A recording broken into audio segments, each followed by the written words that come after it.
नमस्कार दोस्तों, आज बेसिकली इस वीडियो में हम डिस्कस करने वाले हैं कि what is the management of medications in hospital.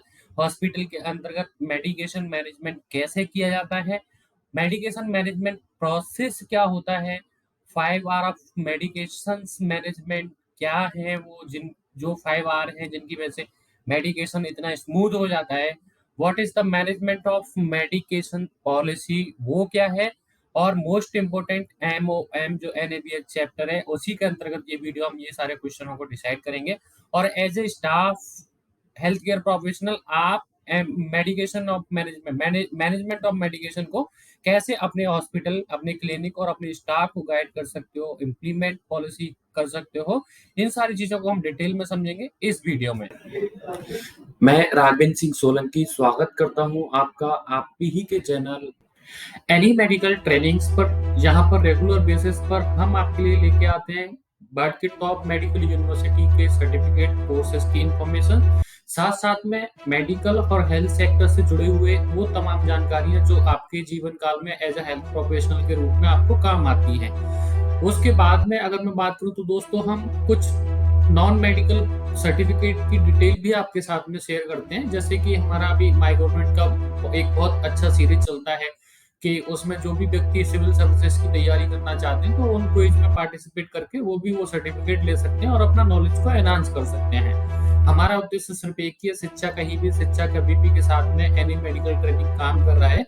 तो आप भी हमारे मिशन से जुड़िए, हमारे वीडियो को लाइक कीजिए, ज्यादा से ज्यादा लोगों के बीच में शेयर कीजिए, और अगर आप हमारे वीडियो को पहली बार देख रहे हैं तो सब्सक्राइब करना ना भूलिएगा। अब बढ़ते हैं आगे।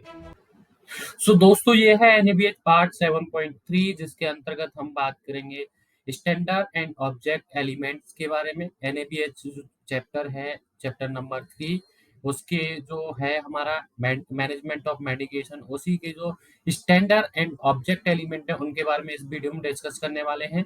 एलिमेंट हमारे एमओएम 1 2 3 4 इस सीक्वेंस में आएंगे। आप इस वीडियो में अगर आप पूरा वीडियो देखते हैं, स्किप नहीं करते हैं, तो आप ईच एंड एवरी एमओएम 1 का क्या महत्व है, एमओएम 2 का क्या महत्व है, वो कैसे आपका कहाँ आपका जो जॉब है उसमें महत्वपूर्ण रोल निभाएगा, अगर आप कोई भी मेडिसिन डिपार्टमेंट से जुड़े हुए पर्सन है तो ये सारी चीजों को हम 1 बाय 1 समझेंगे। लेट्स स्टार्ट शिक्षा कहीं भी कभी भी एनी मेडिकल ट्रेनिंग के साथ। NABH chapter MOM standard MOM 1, pharmacy service and usage of the medication is done safely. ये फार्मेसी डिसाइड करेंगी कि जो सर्विस है वो सेफली मैनर में होना चाहिए, साथ साथ में वो सर्विसेबल चीजें होनी चाहिए। तो इसके ऑब्जेक्ट एलिमेंट क्या है वो समझेंगे आगे। स्टैंडर्ड एमओए 1 ऑब्जेक्ट एलिमेंट की बात करते हैं। Commitment a, pharmacy services and medication uses are implemented following written guidance. जब भी कोई डॉक्टर लिख के देगा तो जो भी गाइडलाइन है वो फॉलो किया जाना चाहिए। Commitment number B, a multidisciplinary commitment guides the formulation and implementation of pharmacy services and medication uses।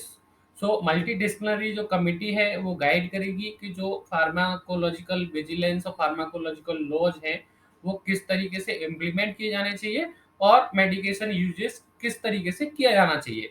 अगर एक्सीलेंस की बात करते हैं, there is a mechanism in place to facilitate the multidisciplinary committee to monitor literature reviews and best practice formations on medication management and use the information to update medication management process।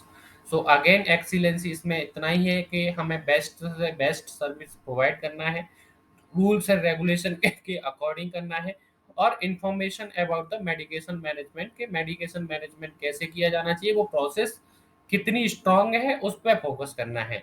Commitment number D की बात करते हैं। There is the procedure to obtain medication when the pharmacy is closed। यहाँ पे procedure होना चाहिए कि medication जो है वो फार्मेसी जो है वो कब क्लोज होगा, कब ओपन होगा, राइट।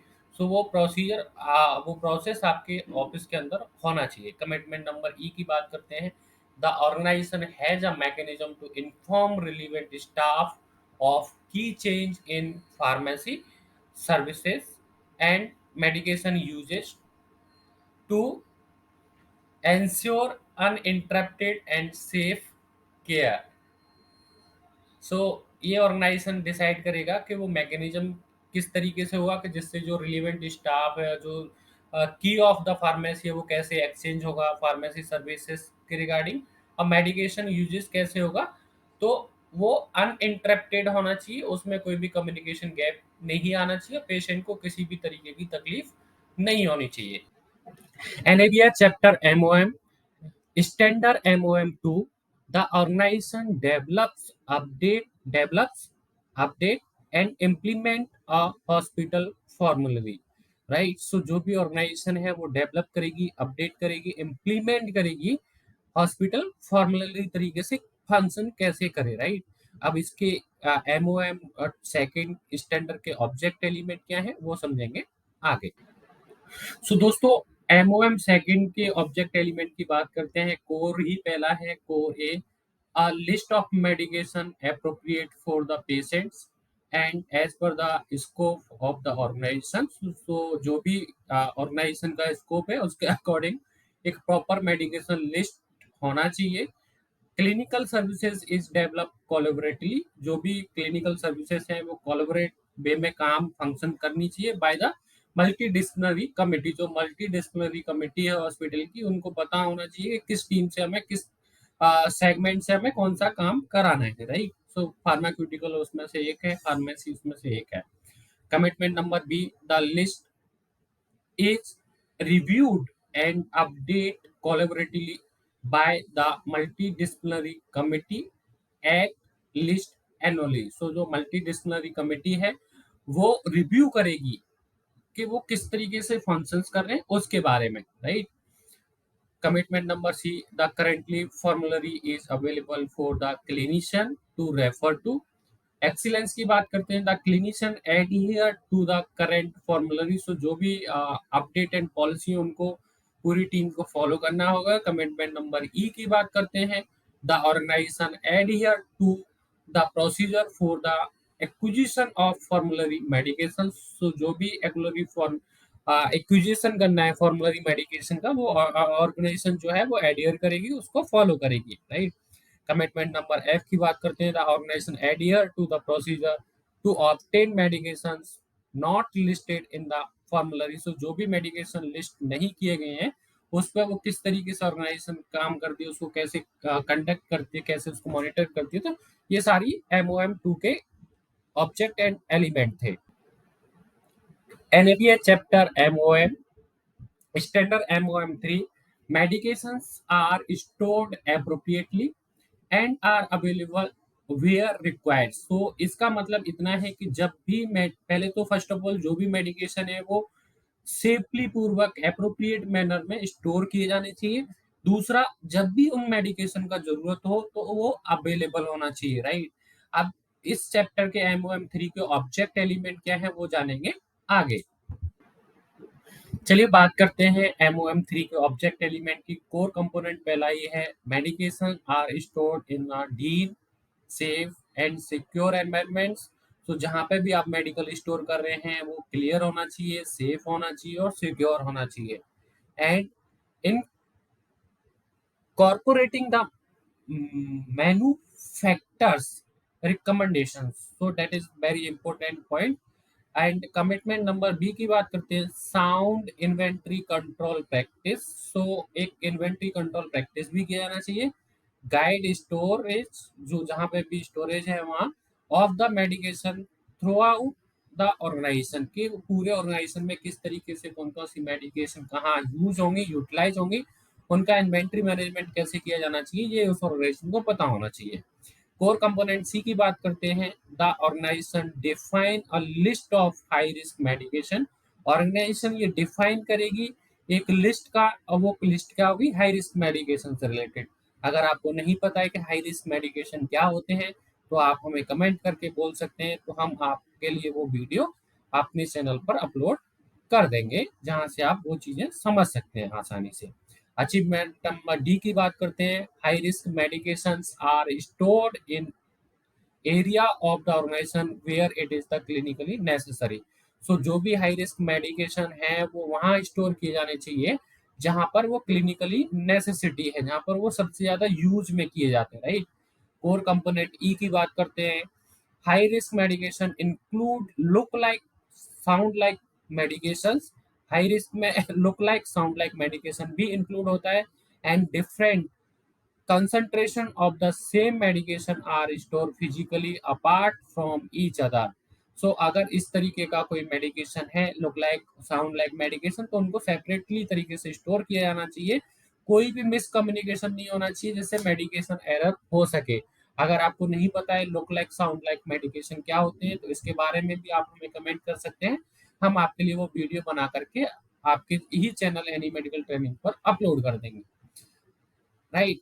सो मेडिकेशन एरर क्या होता है उसके बारे में भी आप कमेंट कर सकते हैं, वो भी हम आपके लिए वीडियो अपलोड कर देंगे। कमिटमेंट नंबर एफ की बात करते हैं, the list of emergency medication is defined and store uniformly. So organisation ये डिसाइड करेगा कि वो पहले तो इमरजेंसी मेडिकेशन का लिस्ट बनाए, उनको डिफाइन करे, साथ साथ में उनको यूनिफॉर्मली तरीके से स्टोर करे जहाँ पे कोई भी मिसकम्युनिकेशन ना हो, मेडिकेशन एरर ना हो, उस तरीके से, राइट। कोर कंपोनेंट जी की बात करते हैं, emergency medications are available all the time and are re- replaced property when uses। तो जब भी इमरजेंसी मेडिकेशन का काम आना है वो प्रॉम्प्टली तरीके से यूज में हो जाने चाहिए, that is the main thing, right. NABH chapter MOM standard MOM for medications are prescribed safely and rationally। So जो भी डॉक्टर ट्रीटिंग डॉक्टर है वो पहले तो फर्स्ट ऑफ ऑल मेडिकल को जो मेडिसिन है उनको सेफली प्रेस्क्राइब करेंगे कि पेशेंट को उसका नीड है कि नहीं है, और किस रेशियो में उसको नीड है वो भी वो डिसाइड करेंगे। अब MOM4 के ऑब्जेक्ट एलिमेंट क्या है वो जानेंगे आगे। MOM4 के ऑब्जेक्ट एलिमेंट की बात करते हैं, commitment number A, medication prescribe is in a consonance with the good practice guideline for the rational prescription of the medication। so जो भी ऑर्गेनाइजेशन है उसमें मेडिकेशन प्रेस्क्रिप्शन जो है वो मैंडेटरी होता है, और वो भी उसमें वो जो भी डॉक्टर ट्रीटिंग डॉक्टर है वो जब मेडिकेशन प्रेस्क्राइब कर रहा है तो क्या वो प्रेस्क्रिप्शन गाइडलाइन को फॉलो कर रहा है कि नहीं कर रहा, वो एविडेंस बेस्ड है कि नहीं है, इस पर वो ऑर्गेनाइजेशन डिसाइड करता है। कोर कंपोनेंट की बात कर लेते हैं बी की, the organisation adhere to the determine minimum requirement of the prescription. So ये ऑर्गेनाइजेशन का कॉल होता है कि वो किस तरीके से एडियरेंस करता है, डिटर्मिनेशन लेता है कि जो मिनिमम रिक्वायरमेंट है प्रिस्क्रिप्शन का वो कितना और कैसे होना चाहिए, राइट। कमिटमेंट नंबर सी की बात करते हैं, drug allergy and previous adverse drug reactions are as certain before prescribing। So again जब भी कोई ट्रीटिंग डॉक्टर किसी भी पेशेंट को मेडिकेशन लिखेंगे तो वो पूछते हैं, वो टेस्ट लेते हैं कि आपको पहले से कोई प्रीवियस एलर्जी तो नहीं रहा है। अगर एलर्जी है तो वो रिपोर्ट हुआ है कि नहीं हुआ, कैसे हुआ, किस लेवल का एलर्जी था। अगर ड्रग देने के बाद भी एलर्जी हो रहा है तो आप उसको कैसे हैंडल करते हैं, वो प्रोसेस आपके पास में होना चाहिए। एक्सीलेंस की बात करते हैं, the organisation has a mechanism to assist the clinician in prescribing appropriate medication. So organisation के पास में ये मैकेनिज्म होना चाहिए कि वो क्लिनिशियन को किस तरीके से गाइड करे, किस तरीके से असिस्ट करे मेडिकेशन प्रिस्क्राइबिंग प्रोसेस में और एप्रोप्रिएट मेडिकेशन मैनेजमेंट में। कोर ई की बात करते हैं, implementation of verbal order ensure safe medication management practices. So again verbal order क्या होता है, आप उसको जानते हैं कि नहीं जानते, इसके बारे में आप हमें कमेंट कर सकते हैं, हम आपके लिए उस वीडियो को बना के अपने ही चैनल पे आपके लिए डाल देंगे। सो अगर कोई डॉक्टर है और इमरजेंसी में अवेलेबल नहीं है और पेशेंट को नीड है तो वर्बल ऑर्डर को फॉलो किया जाता है। अभी तो ऑनलाइन दोस्तों आ गया है प्रोसेस, तो ऑनलाइन वीडियो कंसल्टेशन को भी रिकमेंडेशन मिल गया है। सो वो चीजें प्रोसेस हो रही है कि नहीं हो रही है, ये नहीं है सिर्फ मेडिकेशन ओरली बेल दिया, किसी डॉक्टर ने बोल दिया और आपने किसी पेशेंट को दे दिया बट वो कहीं भी डॉक्यूमेंट, ऐसा नहीं होना चाहिए। अगर वर्बल ऑर्डर भी मिला है तो वो भी पेशेंट के हेल्थ रिकॉर्ड बुक में पेशेंट के जो फाइल होती है उसमें मेंशन किया जाना चाहिए कि मेरा इस टाइम पे इस पर्सन से बात हुआ और उनके कहने पे हमने ये मेडिसिन पेशेंट को दिया। तो वो किस तरीके से इम्प्लीमेंट होगा वो भी ऑर्गेनाइजेशन डिसाइड करे। उसके बाद में अगर हम अचीवमेंट एफ की बात करते हैं, audit of the medication order. So जो भी कई बार होता है कि जब बहुत सारी चीज़ें अनडाउटेबल होती हैं तो मेडिकेशन ऑडिट भी जो ऑर्डर है वो उसका ऑडिट होना चाहिए। Prescription is carried out to check for safe and rational prescription of medications के वो जो मेडिकेशन प्रिस्क्राइब किया गया है क्या वो वैलिड है नहीं है, या उसमें कोई ऐसा सीन तो नहीं है जिसकी वजह से ऑर्गेनाइजेशन का जो इमेज है वो डैमेज हो सकता है, वो अनएथिकल तो नहीं है, अनएविडेंस बेस्ड तो नहीं है। इन सब चीज़ों का ध्यान में रखा जाना चाहिए।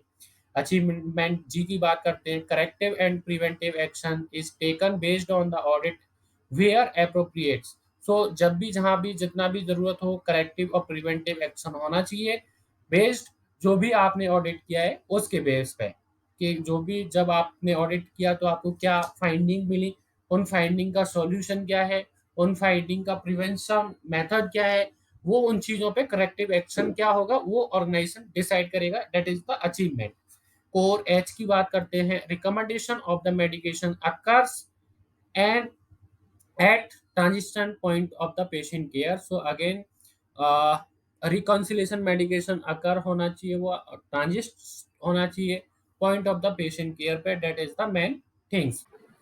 NABI chapter MOM standard MOM 5 medication order are written in the uniform manner। तो जो भी ट्रीटिंग डॉक्टर है वो जो रिटन प्रिस्क्रिप्शन जो ऑर्डर देगा वो रिटन मैनर में होना चाहिए और यूनिफॉर्म मैनर में होना चाहिए। दोस्तों हम अगेन एंड अगेन यूनिफॉर्मिटी की बात करें तो यूनिफॉर्मिटी जो होती है वो जो भी प्रोटोकॉल और पॉलिसी होती है, जो भी मेडिकल काउंसिल ऑफ इंडिया की गाइडलाइंस होती हैं उनको फॉलो होना चाहिए, राइट। सो यूनिफॉर्मिटी का मतलब लॉज एंड रेगुलेशन पॉलिसी के संदर्भ में है, राइट। MOM 5 ऑब्जेक्ट एलिमेंट की बात करते हैं, commitment number A, the organisation ensure that the only authorised person written order, जो भी ऑथोराइज्ड पर्सन है सिर्फ वही मेडिकेशन को प्रिस्क्राइब करे, रिटर्न ऑर्डर दे, वो ऑर्गेनाइजेशन मैनेज करेगा, उसको एंश्योर करेगा। कमिटमेंट नंबर बी की बात करते हैं, medication order are written in uniform locations in the medical record which also reflect the patient's name and unique identification number। तो अगेन दोस्तों ये बहुत महत्वपूर्ण बात है कि जो मेडिकेशन ऑर्डर दिया जा रहा है वो जो मेडिकेशन ऑर्डर सीट होती है उसी में लिखा जाना चाहिए, ये नहीं कि अननेसेसरी कहीं भी लिखा जाए। साथ में वो सीरियल बेस्ड होना चाहिए, right. One day date wise होना चाहिए जिसमें पेशेंट का नाम और यूनिक आइडेंटिफिकेशन नंबर पेशेंट का अवेलेबल, पेशेंट की आईडी अवेलेबल होनी चाहिए, राइट। वहीं पे वो डॉक्टर प्रिस्क्राइब करेगा। कमिटमेंट नंबर सी की बात करते हैं, the medication order are legible, date, time, sign. So again जो भी अथोराइज्ड पर्सन है जब भी वो मेडिकेशन ऑर्डर दे रहा है तो वो पहले तो लेजिबल उस चीज के लिए है कि नहीं है, उसमें डेट मेंशन है कि नहीं, टाइम मेंशन है कि नहीं, सबसे महत्वपूर्ण चीज उसके साइन मेंशन है कि नहीं, राइट। कि वो मेडिकेशन किसने दिया, अथोराइज्ड पर्सन कौन है, वो उसमें मेंशन होना चाहिए पेशेंट के फाइल के अंदर, पेशेंट के मेडिकल रिकॉर्ड के अंदर। कमिटमेंट नंबर डी की बात करते हैं, medication order contain the name of the medication, वो मेडिकेशन के कंटेन को लिखेंगे, रूटीन ऑफ द एडमिनिस्ट्रेशन कि वो मेडिकेशन कब देना चाहिए वो लिखेंगे, strength to be the administration कि किस स्ट्रेंथ में दिया जाना चाहिए, एंड फ्रिक्वेंसी और टाइम ऑफ द एडमिनिस्ट्रेशन कितनी फ्रीक्वेंसी में देना चाहिए और कौन से टाइम पे देना चाहिए। सो अगेन दोस्तों मेडिसिन क्या देना है उसके अंदर कंटेंट क्या है, वो रूटीन ऑफ द एडमिनिस्ट्रेशन कब कितने रूटीन के बाद उसको करना है, स्ट्रेंथ किस स्ट्रेंथ में उसको डाइल्यूट करना है, किस स्ट्रेंथ के साथ में उसको देना है, फ्रीक्वेंसी क्या है उस ड्रग का, टाइम ऑफ द एडमिनिस्ट्रेशन क्या है। तो ये 5 आर अगर आपने देखे हैं, 5 आर के बारे में आपको जानकारी है तो पहले तो उनको चेक किया जाना चाहिए। 5 आर के अलावा फिर जो golden rule of the medication है वो आपको पता होना चाहिए। NABI chapter MOM standard MOM 6 medications are dispensed in a safe manner. So again दोस्तों, मेडिकेशन का डिस्कार्डेशन होना है तो वो कैसे होना है, वो सेम मैनर में किया जाना चाहिए। MOM6 के ऑब्जेक्ट एलिमेंट क्या है वो समझेंगे आगे। MOM6 ऑब्जेक्ट एलिमेंट की बात करते हैं। Commitment number A, dispensing of medication is done safely. तो जब भी आप मेडिकेशन की डिस्पेंसरी करेंगे तो वो सेफ मैनर में होना चाहिए, डिस्पोजिंग सेफ मैनर में होना चाहिए। कमिटमेंट नंबर बी की बात करते हैं। The medication recalls are handle effectively. So जो भी मेडिकेशन रिकॉल आ रहे हैं उनको सेफली मैनर में हैंडल, इफेक्टिवली मैनर में हैंडल किया जाना चाहिए। कमिटमेंट नंबर सी की बात करते हैं। Near expiry medication are handed effectively. So जो भी नियर बाई एक्सपायरी डेट आ रहा है किसी भी मेडिकेशन का तो वो इफेक्टिव वे में मैनर में हैंडल किए जाने चाहिए। कोर डी की बात करते हैं। Dispensed medication are labelled. So जब भी डिस्पेंस्ड करेंगे किसी भी मेडिकेशन का तो उनके ऊपर लेवल होना चाहिए कि हम उसको क्यों कर रहे हैं, कब कर रहे हैं, कैसे कर रहे हैं, राइट। उस पर बायो हजार्ड का भी साइन लगता है। कोर नंबर ई की बात करते हैं। High risk medication order are verified before dispensing. So जब भी कोई आपके पास में हाई रिस्क मेडिकेशन ऑर्डर आता है तो उसको री वेरीफाई कीजिए, क्रॉस वेरीफाई कीजिए, उसके बाद में ही आप मेडिकेशन को डिस्पेंस करोगे, right. So that is the main thing जो आपको फोकसेबल होती है इस चैप्टर के अंतर्गत। कमिटमेंट नंबर एफ की बात करते हैं। Return of the medication to the pharmacy is address. जब भी आप किसी भी मेडिसिन को रिटर्न करोगे तो फार्मेसी का एड्रेस जो है वो अवेलेबल होना चाहिए और वो उस जो डिस्पेंस किया है आपने मेडिसिन को उसके ऊपर भी वो मेंशन होना चाहिए। NAPA chapter MOM standard MOM 7, medications are administered safely. जो भी मेडिकेशन है वो सेफ मैनर में एडमिनिस्टर किया जाना चाहिए। MOM7 के ऑब्जेक्ट एलिमेंट क्या है वो जानेंगे आगे। कमिटमेंट नंबर ए की बात करते हैं। MOM7 के अंतर्गत medications are administered by those who are permitted by law to do so. और ये मेडिकेशन एडमिनिस्ट्रेशन है उन्हीं लोगों के थ्रू किया जाना चाहिए जो स्पेशली उस चीज के लिए परमिटेड है और लॉ के अकॉर्डिंग वो उसको कर सकते हैं। कमिटमेंट नंबर बी की बात करते हैं। Prepare medication is labelled. जब भी आप किसी मेडिकेशन का प्रिपरेशन करेंगे तो वो लेवल्ड होना चाहिए before preparing preparation of the second drugs. So जब भी आप किसी सेकेंड ड्रग का प्रिपरेशन एक साथ कर रहे हैं तो पहले एक का कीजिए, उसको लेवल कीजिए, फिर आप सेकेंड का कीजिए, राइट। कमिटमेंट नंबर सी की बात करते हैं। The patient is identified before administration. जब भी आप अगेन आपको कोई भी golden rule of the medical administration आपको पता होना चाहिए। और यहाँ पे भी वही चीज कहा जा रहा है कि जब भी आप किसी पेशेंट का मेडिकेशन दोगे तो उससे पहले आप पेशेंट को आइडेंटिफाई करेंगे, राइट। कोड नंबर डी की बात करते हैं। Medication is verified from the medication order. Medication को वेरीफाई किया जाना चाहिए मेडिकल मेडिकेशन ऑर्डर के साथ में। Physician inspected before the administration. जब भी एडमिनिस्ट्रेशन करो तो एक बार जो वहाँ पे RMO जो होते हैं, जो ड्यूटी डॉक्टर होते हैं, उनके साथ में भी रिकन्फर्म कर लो, राइट। कमिटमेंट नंबर ई की बात करते हैं। Strength is verified from the order before administration. Again strength को भी वेरीफाइड किया जाना चाहिए। कमिटमेंट नंबर एफ की बात करते हैं। The route is verified from the order before administration. तो जो रूट है वो भी वेरीफाइड किया जाना चाहिए एडमिनिस्ट्रेशन से पहले। कमिटमेंट नंबर जी की बात करते हैं। Timing is verified in the order before administration. जब भी आप किसी पेशेंट को मेडिकल एडमिनिस्ट्रेशन करेंगे तो देखो यहाँ पे 4 पॉइंट उन्होंने बताए हैं, 4-5 पॉइंट। पहले तो ये कि जो मेडिसिन है उसको वेरीफाइड करो कि वो सही मेडिसिन है कि नहीं। दूसरा, जिस पेशेंट को दे रहे हो वो पेशेंट वेरीफाइड करो कि हमें किस पेशेंट को देना है। तीसरा, एक साथ दो मेडिकेशन को आप एडमिनिस्टर कर रहे हो तो पहले को लेवल करो फिर दूसरे पे काम करो, राइट। तीसरा, किस स्ट्रेंथ में देना है वो री-वेरीफाइड करो स्ट्रेंथ को, राइट। उसके बाद में रूट क्या है उसको वेरीफाइड करो, टाइम क्या है उसको वेरीफाइड करो। कोर की बात करते हैं। Measure to avoid catheter and tubing misconnection during the medication administration are implemented. सो हमेशा ये जब भी आप मेडिकेशन एडमिनिस्ट्रेशन करो तो ये भी चीजें ध्यान में रखो कि जो ट्यूब है पेशेंट की लगी हुई, चाहे वो राइस ट्यूब हो, कैथेटर हो या और सपोर्टिंग ट्यूब हो, वो उनके साथ में आपको मिसमैच नहीं करना है या उनके साथ में छेड़ाखानी नहीं करना है, वो सेफ होनी चाहिए, राइट। मिस यूज ना करें, मिसकनेक्टेड ना करें उनको ड्रग एडमिनिस्ट्रेशन के दौरान। कमिटमेंट नंबर आई की बात करते हैं। Medication administration is documented, again वो जो भी मेडिसिन दिया आपने वो डॉक्यूमेंट हो जाना चाहिए टाइम डेट सिग्नेचर के साथ में। Commitment number measure to the governed patient self administration of the medication are implemented. So commitment number के की बात करते हैं, measure to the given governed patient medication brought from the outside the organization are implemented.